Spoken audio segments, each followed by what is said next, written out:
we'll get the photos of them, and Jim won't be here to. Okay. The other major project that we handle every year is pens for Canadian peacekeepers. For the last 4 years, we've created these types of pens and presented them to Jim Schaefer, who was supposed to be here. He's coming all the way from Oakville, so maybe he's not here yet. He then gives them to the peacekeepers, okay, through a network. This program was started through Matt Cameron. Matt couldn't make it tonight. He's okay, just goes to bed early. You know, for the guys who know Matt. Okay. But Matt started it, and every year he makes a very generous donation to keep the program alive. And don't forget, we're still selling tickets for the circuit pen that was donated by MAC. The proceeds will fund next year's Pens for Peacekeepers. This year's program was coordinated by Dennis. It's a lot of work, distributes a lot of kits, and he gets them all back and keeps track of them. So these are the pens, and so Jim's not here, so maybe the photographers like to get a picture of some of the pens with Dennis, and then we'll continue on, and you can do yours. But you want to do that, or read the?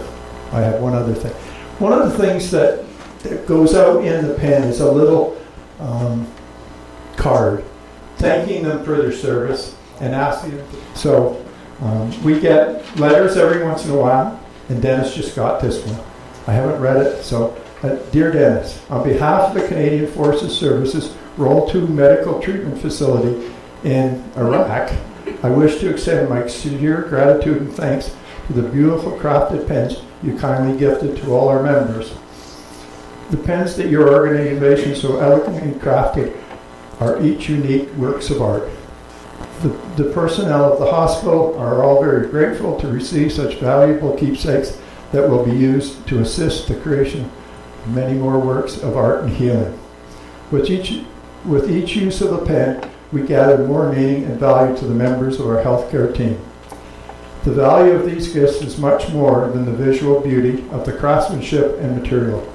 Knowing your organizations created these pens to demonstrate Canadian support for our military men and women brings greater value and continues to remind us that we are not alone, far from home. Sincerely, Richard Moran, Lieutenant Colonel, Commanding Officer. Lovely letter. So you want to get a picture here? Jim's not here, so do you want to get a picture with the pens with you? You're the. You want to take your one, lose that.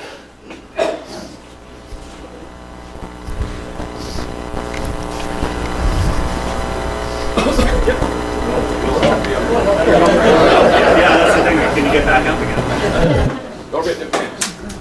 The other side. Yep, left-hand side there. For your interest, there's 222 pens, and that brings our total contribution to almost 1,000. So.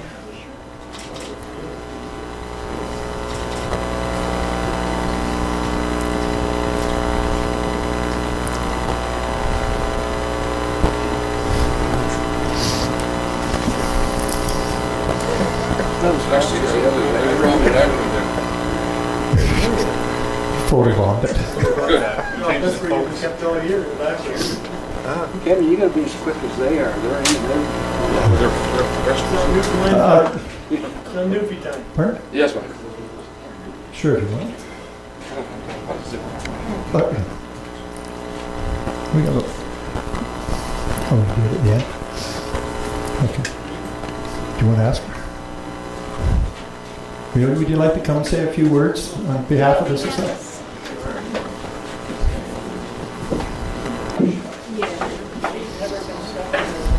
Oh, come on. Those who know me, I can be stuck. Yes. How do you know about my whistle? I'm the president of the WGO as well as the Society of Canadian Workers. So I have had some experience. The reason I started the society for insurance was because I needed to find insurance for the WGO, and it just spread across Canada. We currently have 34 clubs across Canada that were able to assist with the insurance. So it's been a really good thing.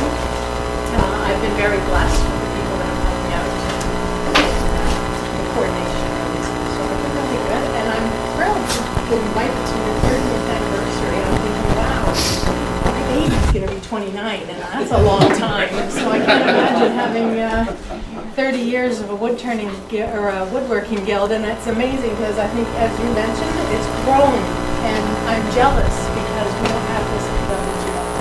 So I'll have to work on that. But congratulations, and thank you. I'm only here for the kids.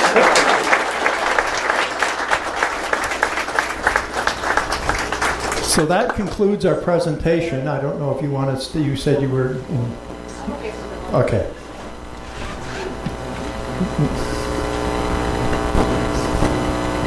You don't have to see me anymore.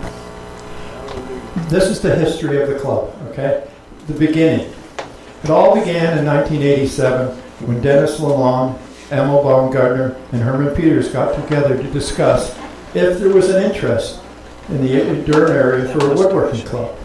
The word went out to friends and associates, and the first meeting was held at the Home Hardware, what they used to be over on Wilson Avenue. They were expecting around 25 people. Over 40 showed up. So, showing there was a lot of interest in the Durham woodworking area. At the time, Dennis was appointed the first and only president, as he had previously experienced. In the first year, the club rented rooms up at the Arts Resource Center here in Oshawa. All tools had to be borrowed, moved each week, each month, in order to do demos. So it was really a chore. Other meetings were held at members' workshops. Also at the time, the club was very fortunate to have Bruce Jones as a member, who was also a photographer for the Oshawa Times, and posted a number of articles in the Times which gave a lot of publicity to the club and many new members. During coffee, there will be a slideshow with many of the articles of those days. Hopefully, we'll be able to add them to our website.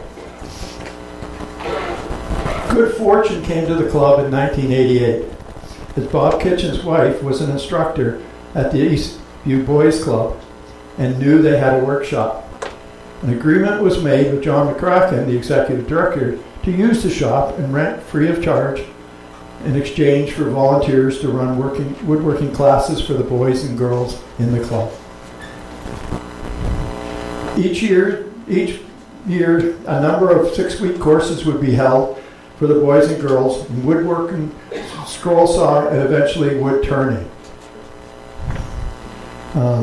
In most of the courses, there was at least one volunteer for 2 students. Very good ratio. Also, the club participated in fundraising events, which is different. Even the kids got involved. Here you can see those wooden reindeers were made and sold, and the project made over $2,000 for Simcoe Hall Settlement House. There was 100 reindeers made, so it was a big project. Also, during the summer, under the guidance of Don Gaudette, summer camps were held called Hammers and Nails. Supported by volunteers from the Durham Woodworking Club, the boys and girls would make a number of projects over the week, 5 days of classes. So it was a lot of control. Also, one of the things I found in the archives was our first logo. It's being presented here. It is still sitting in the lobby as you come in, so it's quite a antique piece by now. It wasn't only the boys and girls who had courses and activities there. There was competitions in those days, lots of interesting things made and demonstrated, from toys to every kind of woodworking, and there are some pictures that we can show later. Also, the interesting thing, there was a group called the Toy Group. They made more than just toys, as it was the place where to come and get instructions from the veterans in the club. A good place to learn. Many of the toys were donated to local toy local charities, and it reported over 1,000 toys were made and distributed. Another interesting project was the poppy boxes. Oh, I went too far. You lost the picture. Over 100 poppy boxes were made in production mode here. 2001 was a difficult year for the club, as they were asked to move from the Eastview Club due to the increase in their membership and their other programs, and the space was required for those programs.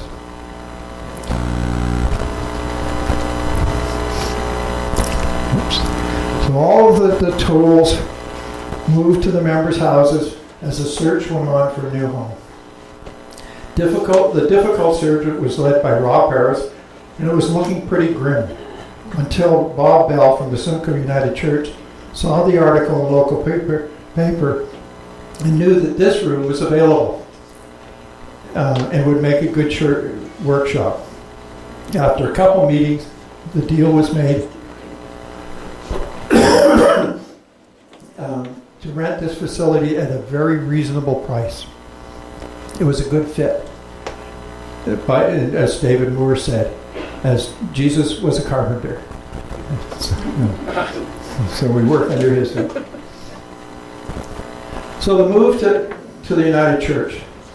The move to the new workshop was made in December 2011, and the room was completely painted by Wayne Hutchison, more lights added, and more electrical updated by Leo Haas, and everything was back to normal. The machines were moved back in, and the opening was on January 9th, 2012. Excuse me, with the move came a revitalization came to the club. With a grant from the Ontario Petroleum Foundation, we were able to upgrade some of the equipment, especially the dust collector. The grant allowed us to fix and install the flooring here, and the major upgrade was a state-of-the-art audio-visual system, which was really added a lot to our club. With the revitalization came a new logo, thanks to Ellen Todd. Also, we got a new website, thanks to Wayne Whitehead. In the 5 years that the website has been revised, we've had nearly 40,000